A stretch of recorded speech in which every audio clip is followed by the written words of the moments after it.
तो यहां पे सुकन्या वर्सेस म्यूचुअल फंड, अब समझेंगे। दो ही फंड काफी है साहब। अगर इन दो फंड में 500 रुपए अगर आप एसआईपी कर देते हो ना, तो आपका लाखों रुपए जो है ये बनाने वाले हैं। तो देखिएगा, पहला जो म्यूचुअल फंड है वो है ऑफलाइन पैसा विद मनोज में आपका स्वागत है। आज के इस वीडियो का टॉपिक है सुकन्या समृद्धि स्कीम।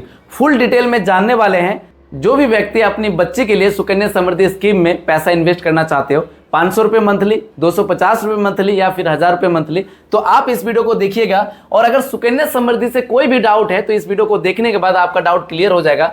तो मैं बताना चाहूंगा कि सबसे पहले जो आपका डाउट आता है कि सुकन्या समृद्धि में अगर हम पैसा इन्वेस्ट करते हैं तो मिनिमम अमाउंट क्या है। तो यहाँ पे जो मिनिमम अमाउंट है वो है 250 रुपये, यानी कि सिर्फ 250 रुपये पूरे साल के अंदर इन्वेस्ट करके आप अकाउंट को कंटिन्यू रख सकते हैं। अगर मैक्सिमम की बात करें तो 1.5 लाख रुपए है, जो कि एक साल के अंदर आपको इन्वेस्ट करना है इन अ फाइनेंशियल ईयर, अगर आपको टैक्स में छूट लेना है तो। Account can be open, name of the girl child, she attend of the age of 10 years. यदि आपकी बिटिया या फिर बच्ची 10 साल से कम है, इनकी 10 साल एक दिन भी नहीं होना चाहिए, 10 साल से एक दिन भी कम है, तो आप उस बच्चे के नाम पे अकाउंट ओपन करवा सकते हो। इसमें जो नेक्स्ट रूल है, only one account can be open in the name of the girl. इस लाइन का यह मतलब हुआ कि एक लड़की के नाम पर सिर्फ एक ही अकाउंट आप ओपन कर सकते हैं। यहाँ पे नेक्स्ट जो रूल है वो क्या है, account can be open in a post office in a authorised bank, यानी कि आप पोस्ट ऑफिस में अकाउंट जाकर खुलवा सकते हैं या फिर आप बैंक में जाके खुलवा सकते हैं। ध्यान रखिएगा, उस बैंक में सुकन्या समृद्धि स्कीम अकाउंट खुलता हो उसी बैंक में आप जाके खुलवा सकते हैं। Withdraw shall be allowed for the purpose of higher education of the account holder to meet education expenses, यानी कि जिस बच्ची के नाम से सुकन्या समृद्धि का अकाउंट है, अगर वो बच्ची हायर एजुकेशन के लिए पढ़ाई करने जाती है, कोई कोर्स वगैरह करती है, तो उस कंडीशन में जो है आप इस अकाउंट से आप पैसे को विड्रॉ कर सकते हैं। The account can be prematurely close in case of marriage girl child after attending the age of 18, यानी कि इसका यह मतलब हुआ कि यदि जिस बच्चे के नाम से अकाउंट है, अगर उस बच्चे की शादी हो रही है और उसकी एज अगर 18 साल कंप्लीट हो चुके हैं, यानी कि पूरे हो चुके हैं, तो उस कंडीशन में जो है अकाउंट को प्रीमेच्योर क्लोज किया जा सकता है, पैसे को विड्रॉ कर सकते हैं। The account can be transfer anywhere in India from one post office to another post office. इसका यह मतलब हुआ कि एक पोस्ट ऑफिस अगर सिटी में आपने खुलवा रखा था तो आप गांव वाले में शिफ्ट कर सकते हो, अगर आपने गांव में खुलवा रखा तो आप सिटी वाले पोस्ट ऑफिस में शिफ्ट कर सकते हो।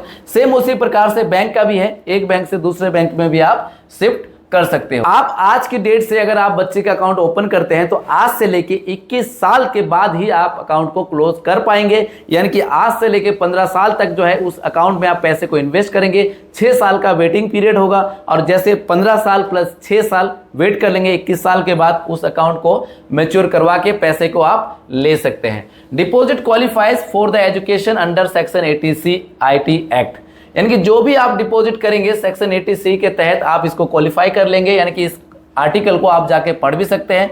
Interest earn in the account is free from income tax under the section 10 of IT act. तो इस स्कीम में जो भी पैसा आप इन्वेस्ट करेंगे और उससे जो भी ब्याज दर मिलेगा उस पर आपको टैक्स में छूट भी मिलेगा, यानी कि उस पर कोई टैक्स आपको नहीं चुकाना होगा।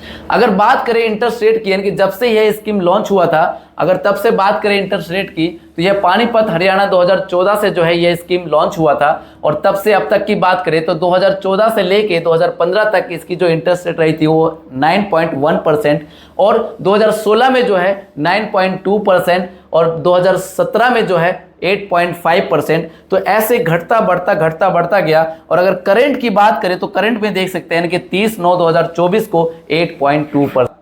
अब यहाँ पे आप लोगों का सवाल ये होता है कि सर हमने तो 9.1% के हिसाब से अकाउंट ओपन किया था, तो हमें तो उसी रेट से ही जो है ब्याज का पैसा कैलकुलेट करके मिलेगा। तो ये आप गलत फहमी में हैं, यानी कि आपने 2015 या 14 में आपने अकाउंट को ओपन किया था तो उस डेट तक, यानी कि जो भी पैसा जमा हुआ था, यानी कि 15 तक, तो उस पैसे पे जो इंटरेस्ट रेट मिला होगा तो आपको 9.1% के हिसाब से मिला होगा। लेकिन यदि आप अब तक भी जमा कर रहे हैं उस अकाउंट में तो 8.2% के हिसाब से, यानी कि जैसे जैसे इंटरेस्ट रेट बदला है वैसे वैसे आपका कैलकुलेशन भी बदल गया है।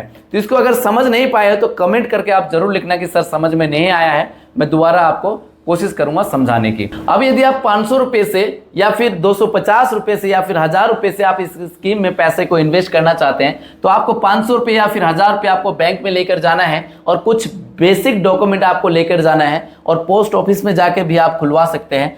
और यदि आप साल में करवाना चाहते हैं 6000 रुपये, 500 गुने 12 तो आपका हो जाएगा 6000 रुपये। उस हिसाब से 6000 रुपये आप साल का जमा करा सकते हैं। तो मैं कैलकुलेशन करना चाहूँगा यहाँ पे कि अभी जो लेटेस्ट जो इंटरेस्ट रेट है वो 8.2% है और उस हिसाब से अगर हम साल का 6000 रुपये इन्वेस्ट करते हैं तो अगर कैलकुलेशन करें तो हमारा कितना पैसा जमा होगा और हमें कितना रुपये मिलेगा। तो आप देख सकते हैं 6000 रुपये हमने साल का इन्वेस्ट करना है और यहाँ पे अगर बच्ची का एज अगर हम मान ले कितना 3 साल भी मान सकते हैं, यहाँ पे 5 साल भी मान सकते हैं। तो इससे कोई कैलकुलेशन में कोई फर्क नहीं पड़ेगा। देखिए अगर स्टार्टिंग पीरियड 2024 की बात करते हैं, टोटल अमाउंट इन्वेस्ट होगा वो 90,000 रुपये होगा और अगर यहाँ पे इंटरेस्ट रेट की अगर बात करें तो 1,87,103 रुपये और यहाँ पे मैच्योरिटी अगर ईयर की बात करें तो 2045 में जो है मैच्योरिटी मिलेगी, यानी कि 21 साल पूरे हो जाएंगे और मैच्योरिटी वैल्यू आप देख सकते हैं 2,77,103 रुपये। अब आप सोच रहे होंगे कि इतना पैसा जमा हो गया लेकिन हमें जो इंटरेस्ट मिल रहा है 1,87,000, डबल तो हो गया, तो इतना कम क्यों? अभी और कम हो जाएगा। एक छोटा सा और कैलकुलेशन समझेंगे। अगर इसमें हम एडजस्ट कर दे इन्फ्लेशन को तो हमारे पैसे पे क्या इंपैक्ट पड़ सकता है उसको हम समझेंगे। तो देखिए यहाँ पे इटी मनी में जाएंगे और जाने के बाद हम यहाँ पे कैलकुलेट करेंगे। देखिए साल का 6000 रुपये सेम अमाउंट उसमें जो कैलकुलेट करा था। बच्चे की एज यहाँ पे 2 साल या फिर आप 3 साल भी मान सकते हैं। मान लेता हूं मैं यहाँ पे 3 साल। उसके बाद इन्वेस्टमेंट ईयर की अगर बात करूं 2024 से स्टार्ट करेंगे, सेम उसमें भी वही था। और इन्फ्लेशन अगर हम 7% को कंसीडर करते हैं तो हमारा जो पैसा वो कितना हो जाएगा, मैच्योरिटी वैल्यू देख सकते हैं, यानी कि 1,03,000 रुपये। और इंटरेस्ट की अगर बात करें जो अर्न करेंगे वो करेंगे 12,602 रुपये। अब सोच रहे इतना कम जमा हुआ आपका 90,000 रुपये और पैसा जो मिल रहा है 1,03,000 रुपये। तो ऐसे कैसे हुआ? क्योंकि यहाँ पे 7% का इन्फ्लेशन है और वही इन्फ्लेशन जो है आपको मार रही है। अब यहाँ पे अगर 6% कर ले तो बहुत लोगों का सवाल होगा।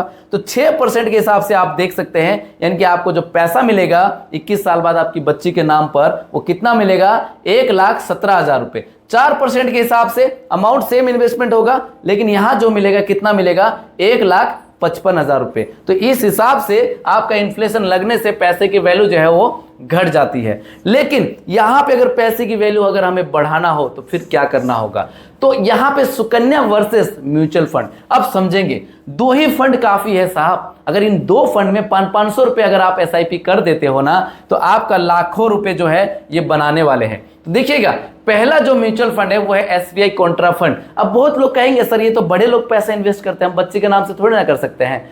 तो कर सकते हो। अगर आप बच्चे के नाम से नहीं कर सकते हो तो आप अपने नाम से इन्वेस्ट कर दिए और सोच के रखिए कि ये जो पैसा जा रहा है ये मेरी बेटी के लिए जा रहा है, बेटी की शादी में खर्च करेंगे, हायर एजुकेशन में खर्च करेंगे। अगर आप ऐसा सोचेंगे तभी तो कुछ होगा ना। बिना सोचे कुछ भी नहीं हो सकता, एक पत्ता भी नहीं हिल सकता। तो आप देख सकते हैं यहाँ पे CAGR सिंस इंसेप्शन 17.76% का यहाँ पे ब्याज मिल रहा है। पिछले 10 साल की अगर बात करें तो इसका इंटरेस्ट रेट आप देख सकते हैं 17 पॉइंट के हिसाब से जो है ये म्यूचुअल फंड रिटर्न दिया। आप बोलोगे सर CAGR सिंस इंसेप्शन कब से कब की बात करो, कुछ तो समझ में नहीं आ रहा। तो आप देख सकते हैं यहाँ पे SBI कॉन्ट्रा फंड बिल्कुल लाइव है और लाइव आपको दिखा रहा हूं मैं यहाँ पे। लॉन्च डेट की अगर बात करें तो 14/7/1999 से लेके आप तक जो है 24-25 साल हो चुका है और 24-25 साल का CAGR जो रिटर्न दिया है एनुअलाइज रिटर्न 17% का, समझ गए होंगे। अब बात करें अगर दूसरे म्यूचुअल फंड की तो दूसरा म्यूचुअल फंड है पराग परिक फ्लेक्सी कैप। फ्लेक्सी कैप है साहब, चारों दिशाओं में आपका पैसा इन्वेस्ट होगा, यानी कि जिस जिस सेक्टर में है सारे सेक्टर में पैसा जाएगा। फ्लेक्सिबल है फंड मैनेजर, जहां मर्जी पैसा को इन्वेस्ट कर सकते हैं। तो CAGR सिंस इंसेप्शन 20% का, 1 साल की बात करें 36% का, अगर 3 साल की बात करें 29% का, अगर 5 साल की बात करें 25% का और अगर बात करें 10 साल की तो 18% का रिटर्न दिया है। 10 साल ही अगर पैसे को आप इन्वेस्ट करके छोड़ देते हो तब भी अच्छा खासा आपका फंड बन जाएगा। अब आप कहोगे सर कहां से विश्वास करें कि इतना रिटर्न दिया? पहले मैं आपको दिखाना चाहूंगा लॉन्च डेट। लॉन्च डेट देख सकते हैं 2013 से लेके अब तक का जो है रिटर्न दिया है कितना, 20%। घबराने वाली कोई बात नहीं है। लेकिन मार्केट में अगर गलती से क्रैशेस आ जाए तो इतना रिटर्न नहीं मिलेगा, फिर तो रिस्क है। तो वो जो रिस्क है उसी रिस्क को आपको समझना है। अब यहाँ पे भाई किसी व्यक्ति ने रिस्क ले लिया कि चलिए साहब मैं ही रिस्क ले लेता हूँ, अपनी बच्चे के नाम से जो भी पैसा इन्वेस्ट करूंगा वो मैं म्यूचुअल फंड में ही करूंगा और इसी 2 म्यूचुअल फंड में करूंगा। ध्यान रखना, अगर आप रिस्क ले सकते हो तो ही करें, लेकिन मैं पर्सनल नहीं कह रहा हूं, लेकिन अगर मैं कह रहा हूं कि जो म्यूचुअल फंड है वो अच्छा खासा म्यूचुअल फंड है, अगर आप करेंगे तो कुछ ना कुछ प्रॉफिट आप अर्न ही करेंगे। 1000 रुपये मंथली 16% का रिटर्न। यहाँ पे अगर बच्चे के एज हम 2 साल या फिर 3 साल मान के चलते हैं और 15 साल तक हम 1000 रुपये मंथली इन्वेस्ट करेंगे और 6 साल का वेट करेंगे, इनकी प्रतीक्षा करेंगे और उस हिसाब से यदि कैलकुलेशन करें तो आप यहाँ पे देख सकते हैं 1000 रुपये मंथली अगर हम इन्वेस्ट करते हैं 15 साल के लिए 16% का रिटर्न यहाँ पे अक्सर देखा गया। अभी आपको मैंने लाइव दिखाया कि 16%, 17%, 20% का रिटर्न मिला हुआ है। टोटल जो आपने पैसा इन्वेस्टमेंट किया वो क्या 1,80,000 15 साल में, और आपकी जो मैच्योरिटी वैल्यू बन गया है बच्चे के नाम पर 7,48,000 रुपए। अब इस 7,48,000 रुपए को क्या करेंगे, 6 साल के लिए लमसम करेंगे। क्यों करेंगे? अगर आप सुकन्या समृद्धि में पैसे को इन्वेस्ट करते तो वहां पे क्या होता, आपको 15 साल तक इन्वेस्ट करना होता और 6 साल आपको वेटिंग पीरियड में डाल देते, तो वो 6 साल प्लस 15 साल 21 साल हो गया। तो सेम हम भी यहां पे ऐसे कर रहे हैं कि 15 साल तक ही डालेंगे, तो 7,48,000 रुपए हमने लमसम कर दिया और 6 साल 15 प्लस में 6 आपका 21 हो गया। 21 साल के बाद 16% के हिसाब से आप देख सकते हैं कि 7,48,000 रुपए से 18,22,424 रुपए आपका बन गया। यानी कि इतना मिल सकता है, इससे ज्यादा भी, इससे थोड़ा कम भी मिल सकता है। अगर इसको हम आधा भी कर दे तो 500 रुपए के कैलकुलेशन आपको समझ में आ जाएगा। अगर आधा भी करे तब भी 9 लाख रुपए बनता है। अगर 9 लाख रुपए में इन्फ्लेशन टैक्स फैक्स लगा के अगर तब भी मिल जाए 6 लाख 7 लाख तो मिल सकता है ना। 12%, 13%, 14% से भी अगर मिल जाए तब भी अच्छा खासा अमाउंट जो है आपका गेन हो जाएगा। तो जैसे कि आपने थंबनेल में देखा कि 1 करोड़ कैसे बनेगा, तो 1 करोड़ को बनाने के लिए आपको क्या करना होगा, आपकी बच्ची की एज अभी 2 साल है, 3 साल है, 5 साल है, आपने ओपन करा दिया, लेकिन मार्केट धड़ाधड़ जो है बढ़ते जा रहा है। मार्केट जो सदियों से भी चलता आ रहा है और आगे भी चलेगा। अगर इसी प्रकार से चलता है तो आपने क्या किया, बच्चे की जब तक आपने शादी नहीं करी तब तक तो आप खुद ही 1000 रुपए मंथली आप डिपॉजिट करते गए, लेकिन जैसे ही बच्चे की शादी होती है उसके बाद आप बच्चे को कह सकते हैं कि बेटा ये आपका स्कीम है, 1000 रुपए आपको खुद से आप करना है शादी के बाद, और इजीली कर लेंगे भाई साहब।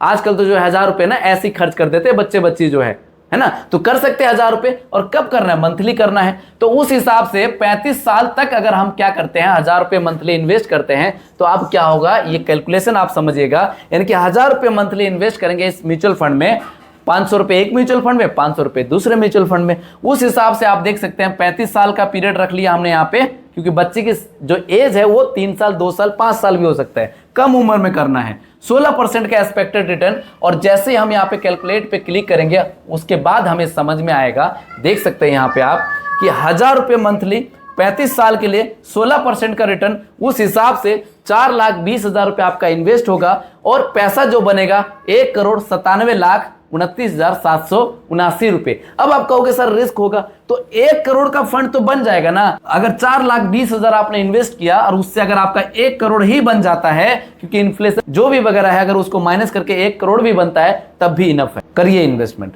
डरिए मत, बिल्कुल आपको करना है। और अभी से अपने बच्चे के नाम से माइनर पैन कार्ड बनवा लीजिएगा। 2-3 साल की बच्ची है, 4 साल की बच्ची है, इन्वेस्ट करिए। और यही अगर आपके पास बेटा भी है तो उनके नाम भी आप कर सकते हैं। अब अगर मार्केट को हम समझे, जो भी नया इन्वेस्टर है आज तक म्यूचुअल फंड में पैसे को इन्वेस्ट नहीं किया है, तो मार्केट जो अभी है 24,376 रुपए में है ना, और ये बढ़ता ही जा रहा है साहब। 25,000 को जो है टच कर रहा था, छूने ही वाला था, उससे गिरकर 300 कितना गिरा, 392, और अभी जो है पिछले 5 दिन में 1.59% गिरा हुआ है, यानी कि 1.60% जो है यहाँ पे गिर गया पिछले 5 दिन में। तो सोच के देखिएगा इन्वेस्ट आपको करना है कि नहीं करना है, ये आप पर डिपेंड करता है। मैं तो यही कहूंगा कि एक बार करके देखिए, 100 रुपए ही करके देखिए, उसके बाद जिंदगी का स्वाद लीजिए। इसी प्रकार से यदि आपको SIP करनी हो, लमसम करना हो, SWP में पैसा इन्वेस्ट करना हो, तो बेस्ट एप्लीकेशन का जो लिंक है वो वीडियो के डिस्क्रिप्शन में दिया हुआ है। वहां से जाकर डाउनलोड करके KYC कंप्लीट करके म्यूचुअल फंड में पैसा इन्वेस्ट कर सकते हो, अपने बच्चे के नाम से, अपने नाम पे। मिनिमम इन्वेस्टमेंट 100 रुपए है, आगे इसकी कोई लिमिट नहीं है। अगर इन्वेस्टमेंट से लेकर अगर कोई भी प्रॉब्लम हो रही है 7982220721 पर आप मुझे व्हाट्सएप भी कर सकते हैं, या फिर आपको पोर्टफोलियो भी बनवाना हो तो आप पोर्टफोलियो भी बनवा सकते हैं। उम्मीद करता हूं यह वीडियो आपको अच्छी लगी होगी। अगर ये वीडियो आपको अच्छी लगे तो प्लीज़ वीडियो में अपना एक प्यारा सा लाइक कर दीजिएगा। अभी तक अगर आपने इस चैनल को सब्सक्राइब नहीं किया है तो चैनल को सब्सक्राइब करके बगल में जो बेल आइकन का बटन है उसको जरूर प्रेस कर दीजिएगा और यह वीडियो अपने दोस्तों को, अपने परिवारजनों को जरूर शेयर करिएगा। मिलते हैं नेक्स्ट वीडियो में। जय हिंद, जय भारत।